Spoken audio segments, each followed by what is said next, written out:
Well, good morning. Linda and I are camped along Hauser Lake, just below the Canyon Ferry Dam on the east side of Helena, Montana. When I woke up this morning, it was 32 degrees inside the trailer. So I got to get up and get the little propane furnace going and get it warmed up in there. But it's a beautiful morning. It's supposed to start raining later this afternoon.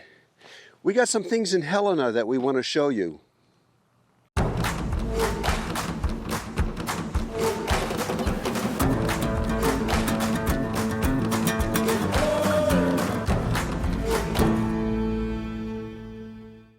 One thing I never seem to tire of, though, is hitching that little trailer up and going on road trips. But I've been a fan of road trips since I was a kid. I used to skip school a lot after I got my driver's license and take off for parts unknown. Yeah. I was one of those kids in high school that I worked all the time. I even had a period where during school where a time during school where I would go to one job in the morning and get out of school and go to another job after school. I always had money in my pocket. So yeah, I had money for road trips and it was a lot of fun. Hey. What? Good morning. Good morning. Where's your face?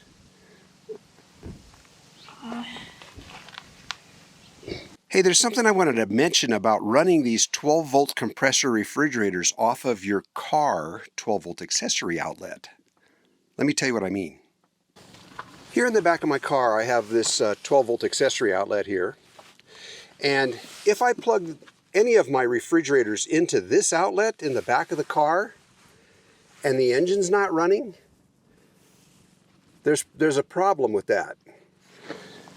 The refrigerators have that 3-position switch, high, medium, and low, that you select what position to put on it to protect your battery. If you're trying to protect a car battery, you select high, and that refrigerator will automatically shut off at around 11.7 to 12 volts to protect your car's battery so you don't run it dead. If you set that selector switch on medium, that's for a deep cycle battery, and it'll turn off the refrigerator at around 11 volts. I don't know this exactly. I'd have to get the manual out again.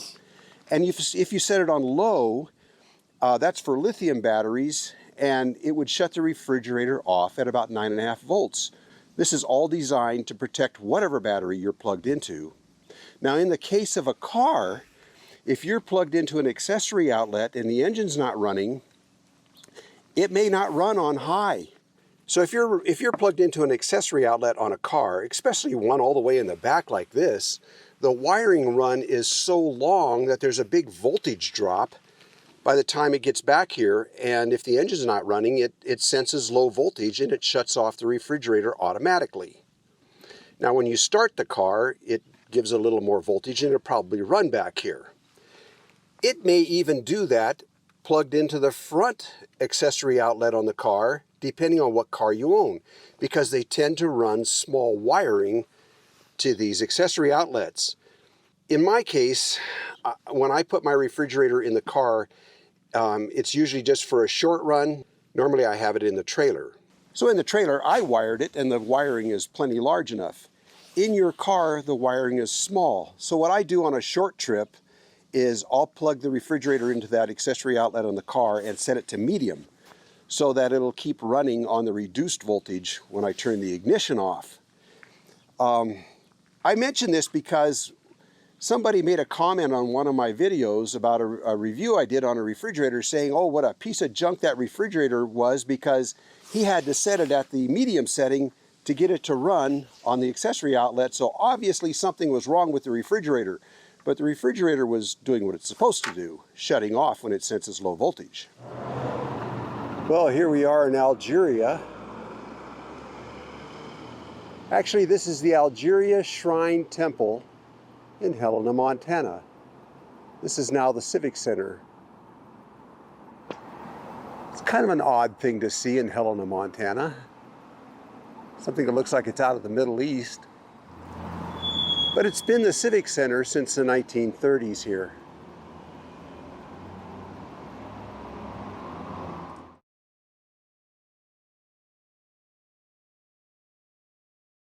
Helena, Montana is the state capital, and it's got quite a rich history beginning back in the gold rush days and, well, probably a little bit before. But it's an interesting city with its museums and the Last Chance Gulch, the governor's mansion, and a little hike we're about to go on Mount Helena up to a special cave that I need to show you.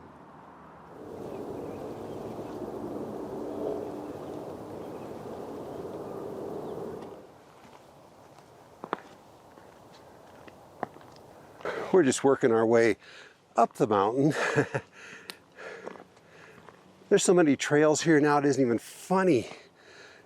When we did this before, there was one trail that went around the mountain, and it was the original trail, what they call the 1906 trail. But now, we were just talking to somebody who lives here in Helena that exercises out here all the time. She said there are trails all over the place. Luckily, there are some markers. Anyways, we'll get back to you when we find this cave.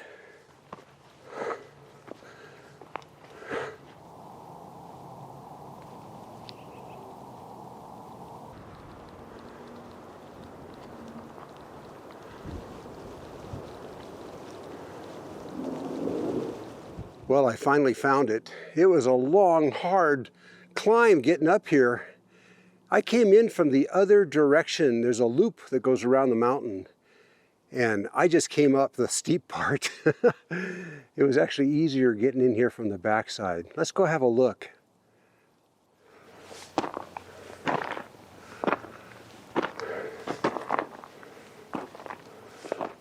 Well, the reason I wanted to bring you up here was because of all the carbon on this cave. This cave has been in use for thousands of years. It is the most carbon-coated cave I've ever seen. And of course, the carbon is from cooking fires inside. So this cave has been in use for many thousands of years. And it's right here within the Helena city limits.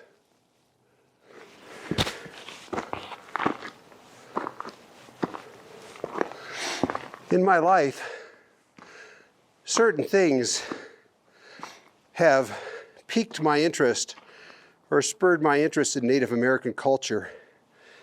This cave was one of them. And it's big in here. As you can probably see from my figure standing inside it, and very well protected.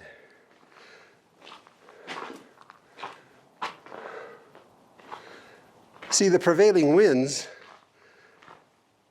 come from this way. So this cave is completely sheltered.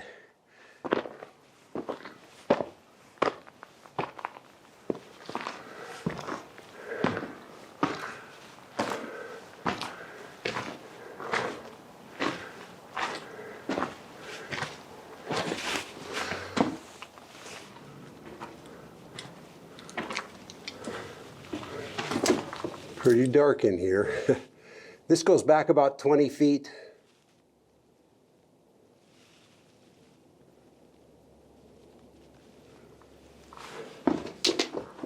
Oh, and I can actually stand up back in here.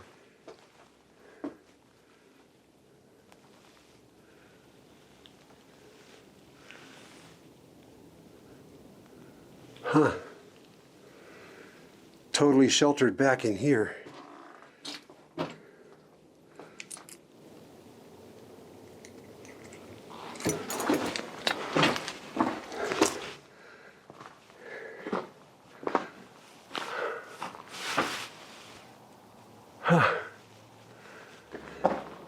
It's so covered in carbon, creosote from fires, that you can smell it in here. Of course, it's all tagged now. What a shame, yeah? People think they have to do this. And the ground, the dirt, is all mixed with ash. Nice level place, nice and protected. You can see why people over the centuries have spent so much time in here. Well, the last part of this trail, About the last half a mile was really steep, and I left Linda sitting down below on a tree stump. So I'm going to go down and meet up with her. Oh, and here's something else for you.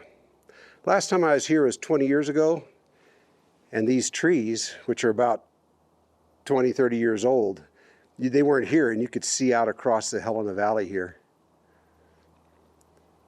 This is probably more what it looked like back originally. Well, this is quite the cave. I hope you guys enjoyed it. Well, we're just heading back down now. Hold up there, Linda. Linda just found out from a fella that he thinks this is the largest city park in the United States, because it takes in this entire mountain above us and goes clear back around. Further back too.